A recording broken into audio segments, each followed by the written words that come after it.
Hi everybody, we are back for chapter 5 of Pax, and I am on page 35. So here we go. This is my territory. Pax was so startled that he nearly toppled from the oak tree he'd been drowsing on. All day he'd been keeping watch and seeing nothing larger than a grasshopper, and now here was a bright-furred vixen. He had never seen another fox before, but he knew, younger and smaller, and a female, but fox. Instinct told him also that the way she held her ears and tail erect meant she expected his submission. I hunt here. Pax felt an urge to run back to his crude nest and press himself into the remaining stalks, as if retreating to his pen, but he resisted it. What if his boy came back and he wasn't here? He flattened his ears to show he meant no threat, but that he would not leave. The vixen paced over, and Pax drew in her scent, as familiar as his own, but also exotic. She sniffed and bristled in distrust at the human scent on him.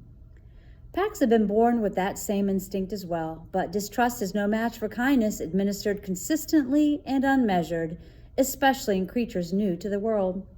Pax had been only 16 days old when Peter had rescued him. A fatherless, motherless curl of charcoal fur, his eyes barely opened, and it wasn't long before he'd come to trust the quiet, gangly boy who'd brought him home. The vixen poked her pointed snout in to sniff him more closely and bristled again. The scent is my boy's. Have you seen him? Pax shared the most important features of his human, the naked round ears, the towering legs, so improbably long that Pax always feared he would topple over when he ran. The black curled hair that grew to different lengths, then became short again. No humans are here, but they are approaching.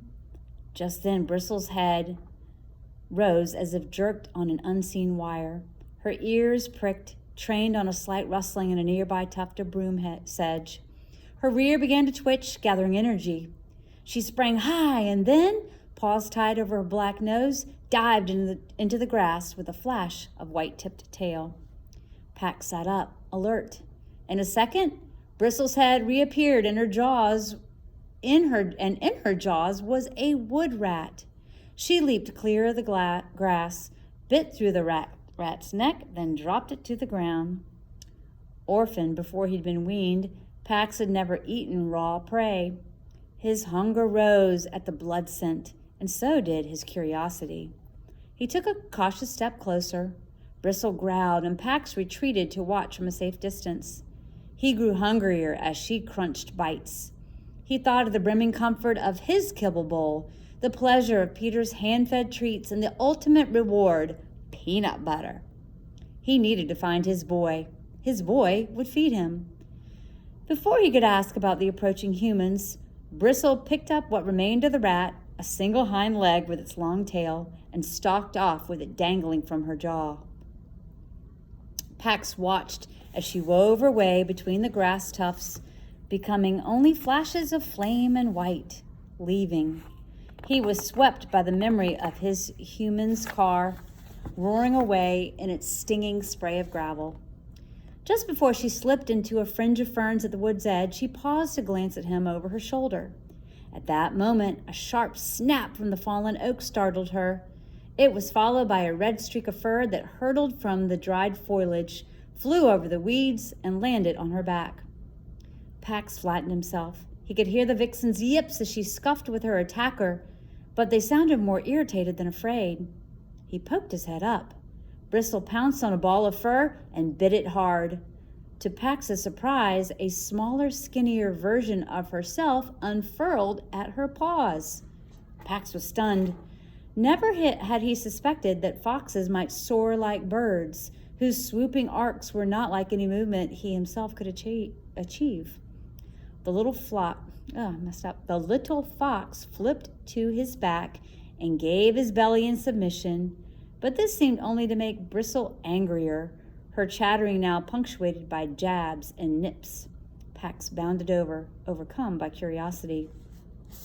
The skinny fox startled at the unfamiliar human scent and looked over Bristle's shoulder. His eyes whitened when he spied Pax, and he scrambled to his paws. "Friendly," he announced to Pax. brother but not littermate of the vixen. Play! Bristle bared her teeth and snarled at her brother. Dangerous, stay away. Pax ignored Bristle's warning posture and met the greeting. Friendly. You flew. Bird? The little fox bounded back to the fallen oak, then sprang onto its trunk. One fork of the dead tree angled up. The small fox walked lightly along its length. He looked down to make sure Pax was watching.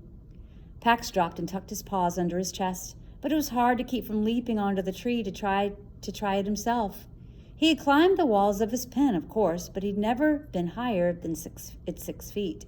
His brush twitched. The vixen stalked a few steps away and then dropped to the ground. She rolled onto her side to gaze directly up at her brother.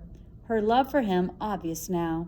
He was the runt. He's small, but he's tough. I don't want him with me when I hunt, but he follows me.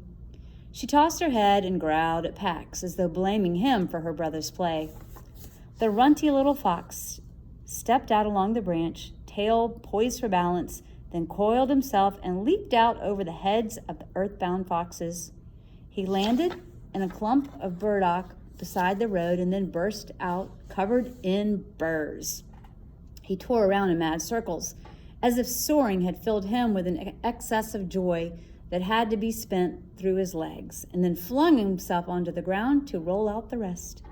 His sister pounced on him. Too close to the road! While she pulled the burrs from his coat, she scolded him for the recklessness of his flight. But Pax marveled at it.